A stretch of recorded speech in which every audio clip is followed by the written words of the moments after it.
Hello, my friends. I'm Rick, and this is your seat at the table, and we are looking at the historical liberation of Terra, Part One. And this was a gracious gift given to me. I believe it was DrDeath for something. I'm sorry, I should have wrote down on the inside of the cover. And it was a really interesting read. There's so much layers of depth in here. I need to go back and really kind of reread it again at a different pace. The Also, that there's a part two to this, obviously, and I have the PDF version of that. I don't believe I have had yet the time to print it out and bind it, but I will at some point. And this is basically a past era of Battletech. So the interesting part, some really a big interesting or draw for a lot of players, for a lot of people, for Battletech, is just how deep the lore is. When we look at the lore and how far down it goes, and how old it is, and how deep the work behind it is, it's as if they intended for people to play even then. So, and that's in part because people did want to do that, and we did have the means and do have the means to do that, which allows us for whether, I guess what you might call era hopping, right? So the Age of War, the reunification war, the initial war that was supposed to end all wars, to where the Star League's born out of it, and so the same thing. So this massive invasion of Terra, and in some ways, obviously, there's a lot more going on here because it's actually pre-staging, staging, and getting closer to invading Terra. And we're also getting a little bit more insight into like the Casper defense systems and things like this, just how extensive and elaborate and how good they were, and how brutal, that cost the SLDF as they pressed Amorous' traitorous forces.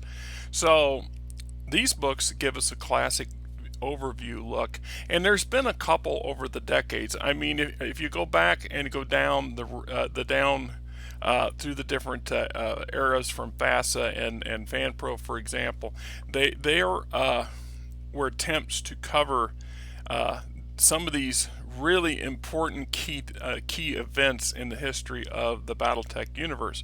And of course, the SLDF's retaking of Terra to put Amorous down is the most classic of all of them. To be the big Ubermensch.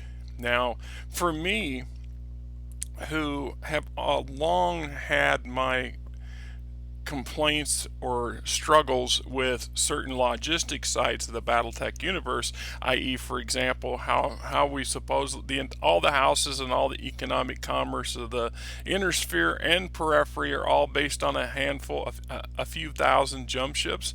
I can't get that around in my head. I absolutely rebel against the idea, no matter how you pinch the numbers, that just the rarity of such ships and the limits of how much they can jump really puts a lie to those numbers. And doubly so for dropships. There's probably a hell of a lot more dropships than what the official canon suggests that there are. So that said, when we look at it, the sheer amount of evasion force that Kerensky took to retake Terra, to take Terra away from Amorous, and the defending forces Amorous had in place, to me, this is a reminiscence of what many urban, massive planet invasions ought to look like in Battletech. Even if you go and look at the ridiculous absurdity of a battalion's worth of big stompy robots conquering a world that's got a population as equal to or greater than the amount of population on Earth today. The sheer amount of population that a handful of mech warriors is supposed to dominate and control. Yeah, no, there's a lot of nudging and givens and a lot of buy-ins and stuff we look the other way about. It's just what it is. But this gives a grand example of what a massive invasion ought to look like and what ought to be more common in Battletech than rare. And it also shows just how much destruction was delivered, both on the attacking forces and the defending forces, but also on Terra and the surrounding systems as well. And in some cases, so much damage is done during the 11 odd years of Kerensky's grind to take Terra away from Amorous that the core systems in and around the hegemony are never quite the same. Even in the modern eras of Battletech, a lot of these worlds are now blasted, battle fought remains of once proud, heavily industrialized, heavily populated worlds. So I mean, that's also part of the mystique and allure of Battletech as well. So when we looked at the book, I was, like I said, first off, I love the artwork, and obviously, when you've got 40 years worth of history of developing art, things are going to improve as well, right? And so we get into the depths and talks about how they use the book. Talks a little bit more of the history of the Star League and what's going on. Gives us a rundown of the various first lords of the House Cameron, and then we start talking about the rise and fall of the Star League. All this basic information that can be found at probably a half dozen or more different source books in one form or another. I mean, there's so much of that lore going around and so much of that history. The beautiful thing about it is the fact that we have, let's say, 5 different source books that give us the history and pieces of the history of the Star League era, for example. They're consistent.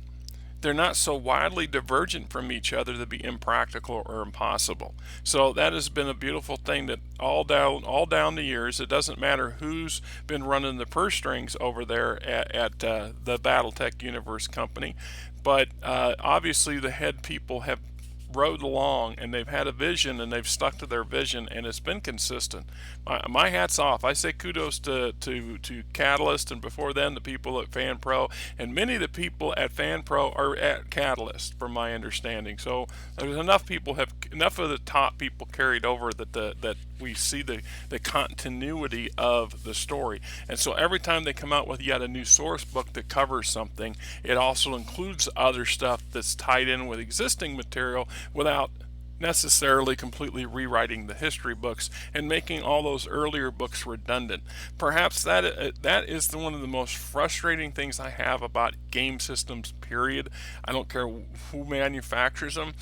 I get that times change, that you want to modernize it, you want to update stuff, you want to include some stuff that the player base wants to see done, you want to smooth out the edges. I get that. But to totally revamp stuff for the sole reason for economic gain for the company, i.e. everything we had before is no longer accepted, so get rid of all those old books, i.e. Games Workshop. I mean, no, piss off. I mean, I want to see these things continue. And the very fact is, it doesn't matter what era Battletech, if you were to create a source book, a lot of these fan TROs, for example, could easily be, they're professional enough that Catalyst, if they wanted to, could throw these authors a bone and cut a deal with them on a very small level. I mean, the sheer privilege, the sheer excitement of just saying I've got my book officially recognized by the company that produces the games in general is worth more than any damn dollar value you can put on for most of us. It's just bragging rights alone, if nothing else. So the fact that this is all pretty consistent, which is good, which is also hard, because sometimes if you've read enough of this stuff, you have a tendency to get into, it's just another version of the same thing, and you start to glaze over, your eyes glaze over, you start to skip things, you start to push forward saying, I know this part, and in doing so sometimes you miss some subtle changes and nuances that the authors put into the work. So sometimes you have to just grind your way through it and hopes eventually that you'll get something out of it you weren't expecting. So we get talking about the league itself, the condition of its forces, how they're laid out, various commands, the commanding generals, etc., operational deployments, and we talk about various regiments, independent regiments, explaining what heavy assault, a battle, a striker regiment, aerospace ground wing, fleet aero wing, independent aero wing, attached aerospace. And then we get into the Navy at a point in time in the Battletech universe where navies were an actual thing, where they fielded dozens and dozens of warships, if not hundreds of warships. And so we get fire support squadrons, reconnaissance squadrons, escort, line, pursuit, interdiction, transport. A difference of philosophy. We talk about armor and infantry, and then we break it down to divisions, corps, armies, military regions, ad hoc units, trying to give you a little bit of everything in here. So military education and training, the Martial Olympiad, SLDF bases and fortifications. Then we get into the armies, the core armies, and there's quite a few of them, of course, and then the fleets. At one point, the SLDF had at least 22 fleets. You had 20 active combat fleets of various sizes, one garrison fleet, and the Naval Reserve. So technically 22 fleets.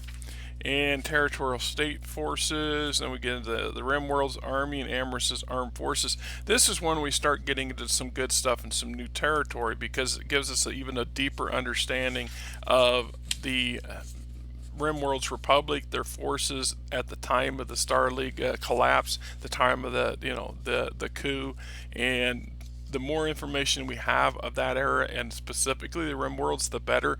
I have long advocated for an entire source book devoted to the RimWorlds because of their sheer importance in the overall scheme of Battletech itself. It just seems to me it's like that there ought to be a core book for Terra, i.e.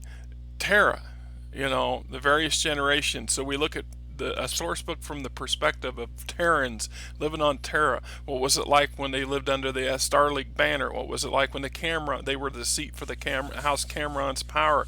What was it like when Comstar was there? What about Word-Blake? I mean, the list just is quite extensive. So the material opportunities for that kind of source book are quite real, and I think quite valuable if they chose to go down that road. RimWorld's Navy, Imperial Liberation Army, 1st, 2nd, whatever, the Terror. So when we get into personalities, of course, a number of pages. A lot of these we've seen over and over again. We've had references to. They're just retouching the bases. A few of these are more pertinent specifically to the story arc, of the particular time and that we are looking at. There was great upheaval in the hegemony region of the inner sphere. So we got conquering the hegemony, talking about the various things and efforts that Kerensky and his forces do to basically squeeze the RimWorld Republic forces tighter and tighter, concentrating them in larger and larger, in smaller and in fewer locations and in larger numbers, which made it easier for the Star League's superior numbers to take its toll. Even the fact that the RimWorlds, for a supposedly green army, if you think about if you look at the SLDF, who's historically been fighting wars since forever, and peacekeeping actions and whatever, and then they're in the depth of a very deep war that they're fighting out in the periphery, and then suddenly Amherst pulls his coup. Well, Amherst forces, aside from a few elite units that he loaned out to the Star League here and there, most of them are just trainees. They're paper warriors. They're not blooded active soldiers who've spent any significant time in any conflict. Now, yes, they have had a lot of internal disputes, so there's a lot of that sort of stuff going on. But how does a policing action, i.e. riot control or crowd control or any of that stuff, relate to combat? So, and an actual combat experience. By all rights, the Star League Army and Navy should have wiped the damn Rim Republic. Should have knocked them to their knees and wiped them off the face of the inner sphere, and did so easily. I don't care how the numbers work. So obviously the RimWorlds had some significantly important training and a lot of time to prepare. And you add the fanatical devotion of people that are nuts, i.e. fanatics, and also people who have nothing left to lose. At some point, most of these forces under Amherst realized there's no leaving this. There is no scenario where the RimWorld's forces go home peacefully. They're either going to surrender outright and deal with all that entails, or they're going to die in combat or get heavily wounded and captured in combat, right? So, all right, so we talk about conquering the hegemony and Terra, see, the last stand of the Grand Old Queen, Terra pacified. There's a lot of good short stories and things like this. Cometh Hell's Legion.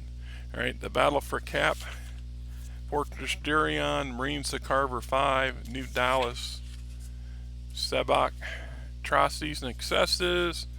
All right, so the Secret Fleet talks about, this is what, like I said, we get into some interesting stuff that really allows for, you could have some really awesome campaigns, or from a mech warrior perspective, some really great role-playing campaigns set in that era, specifically in the year or two leading up to the final invasion of Terra.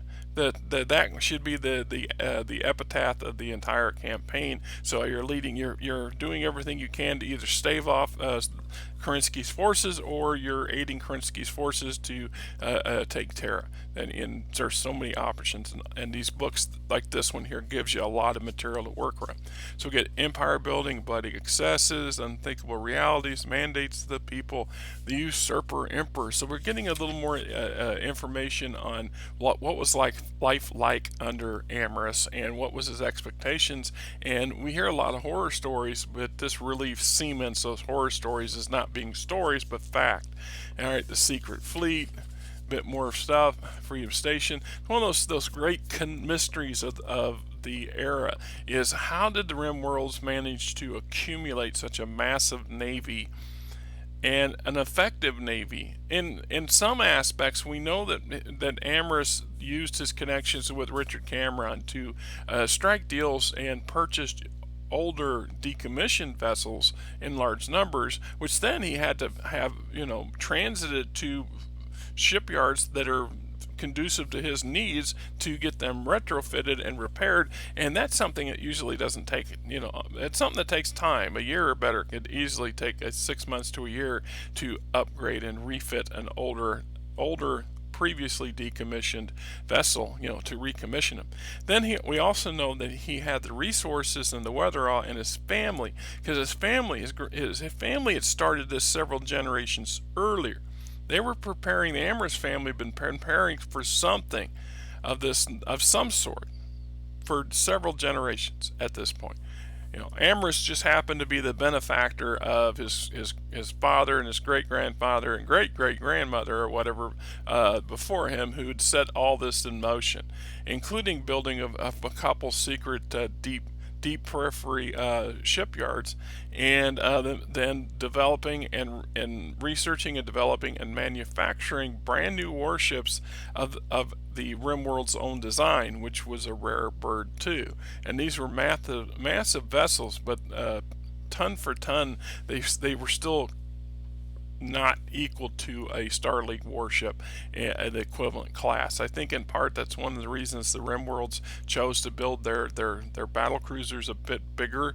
In part was because they were trying to make them equal in firepower and armor capacity of their Star League equivalents. The only problem was because the hegemony obviously have access to much further advanced technology and manufacturing processes than the Rim Worlds do, which causes some small amount of issue. But the very fact the Rim Worlds were able to generate a ship fleet as big as they did, you really have to go, wow. And that just also reinforced my later belief of, how can there only be a few thousand jump ships? That don't make no sense. All right, so we get the Rimworld's campaign actually taking the fight to the periphery. So we're wrapping up all these different the Star League's wrapping up the battles in the periphery, because they now have a new enemy. Right, new year, new war, hard choices, the Rimworld uprising. So we get on through this, blah blah blah. The Gathering Storm, Pincher movement, trying to get forces in, friends, enemies. It's ironic that at the point where Kerensky needed the most assistance from the great houses choose to sit on the fence. Yeah, there was a little bit of tit for tat and a little bit of assistance from a couple of them, but nothing on any grand scheme that would make a difference. In reality, most of them saw the writing on the wall and chose not to expend their forces in defense of the hegemony, or to defense of a Star League that they didn't really want to be in existence anyway, or being prepared for what's going to come next, because it's obvious what's going to come next. So, the death of the Republic. right? Return to the hegemony, standing at the crossroads, blah, blah, blah. So Kerensky now, trying to get all the support he can get, bringing the forces home to fight, and then we get the breakdown for the various forces. When the hammer falls, who has blah, blah, blah, gets in there, battle for Lone Star, and inside looking out. Because there was some forces in the hegemony in and around Terra and on Terra who were still loyalists and fighting the good fight, and they had been for the entire decade plus that Amherst had been in control. So everything's prepared and bringing us up to the actual invasion of Terra itself, which would be book number 2, which I have yet to read. Hey, DrDeath, this is an awesome book, man. It really is, and I really looking forward to going back again here probably in the next year and rereading it at my own, a bit of a leisurous pace, because there's some things in there I want to dig into and do a little cross-referencing on for some other source books, because I like to see the continuum. The continuity of these stories matters, at least to me, and sometimes I like to go back and go, well, I don't remember it being like that. So let me look at the Star League source. Here's the Star League manual. Here's the Star League field manual. Let's look at what they say. There's a couple other source books and smaller briefs about the era, and also that's why I'm looking forward, and I invested in that big omnibus that they're working on. That's supposed to be basically the historical take on Battletech up to this date. I'm looking forward to see what's in there. Probably will grumble about it, because I'm sure a lot of what's in there is stuff we already know, but that's kind of the nature of the beast, and in some ways you want that. You totally do. You want a lot of the familiar, because that shows that they're trying to pay attention to where we've been, and we see that in other franchises and other genres, where sometimes the new people come along and they decide, oh, well, we're going to remake this in our image, or we're going to change it so radically that it fails to function as the intended game was designed to be, in my opinion anyway. So, till next time, I'm Rick, you're not. It's actually nice. It's a nice, cool weekend. It's a Saturday here. The sun is a bit windy and chilly outside. I have a couple chores I've been meaning to do, and it's hard to get motivated to do them. Anyhow, till next time. Because you want the cat girls to exist.